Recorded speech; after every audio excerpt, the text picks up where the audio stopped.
So one of my favorite ways to start to teach Pinchamayurasana is to begin with a pose called dolphin and move into dolphin push-ups from there.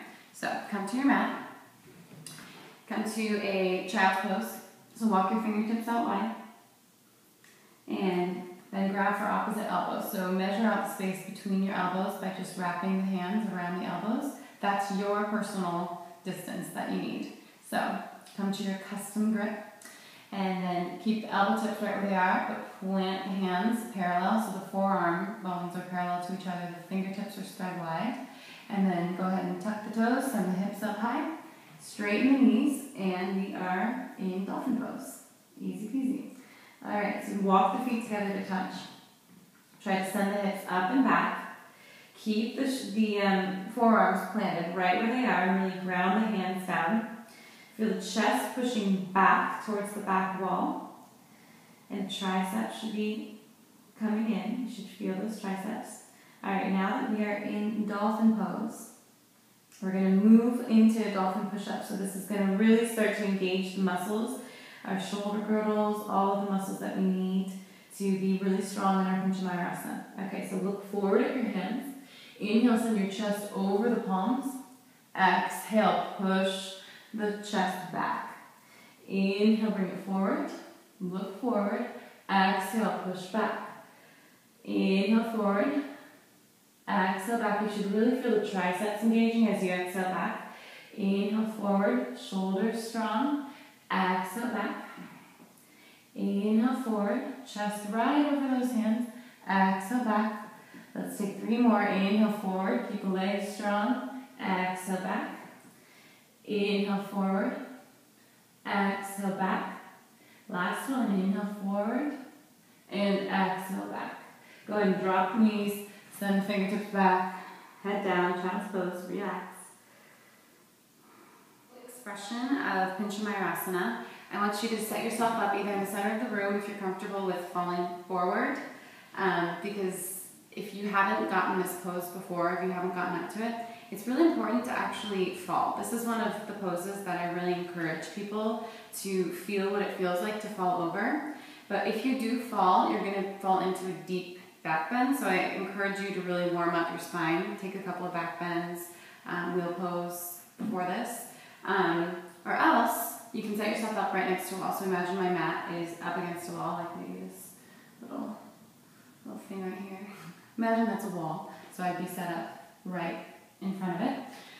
So then if you do fall, you have the wall right there. So come back to your dolphin pose, measure those elbows out on the mat, set the elbow tips down, plant the forearms parallel to each other and spread the fingertips wide. That's going to be your base. So surface area, nice and strong. Tuck the toes, send your hips high, straighten the knees, come into your dolphin pose, like we were before. And now just start to walk the feet in. So walk them in as far as they go, as far as mine go. The point here though, the goal is to get the hips as far over the shoulders as possible so that you won't need to use really a lot of momentum to kick. You don't really want to use momentum here. You just want to take little hops. So starting to lift the dominant leg, spread the toes of that foot, and just start to bend the bottom knee and start to hop. So taking a couple hops. So after that, I want you to really think about keeping your base. So this is the base that I'm balancing on. My shoulder girdles are super engaged here. We're using all those muscles that we worked in our dolphin push-ups.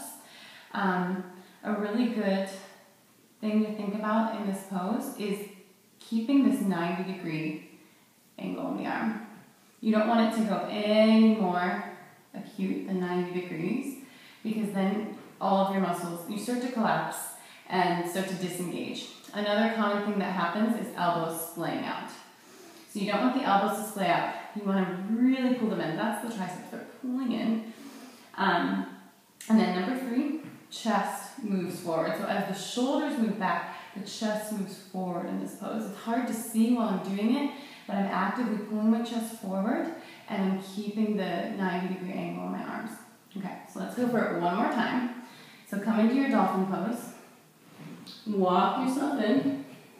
Lift your dominant leg, look forward, engage your shoulder muscles, engage your triceps in. Spread the toes, bend the bottom knee, start kicking.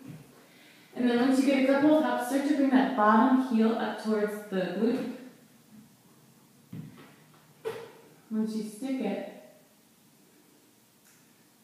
just start to straighten that leg and up. Bring the chest more and more forward. Keep the 90-degree angle. And start to come down. And relax.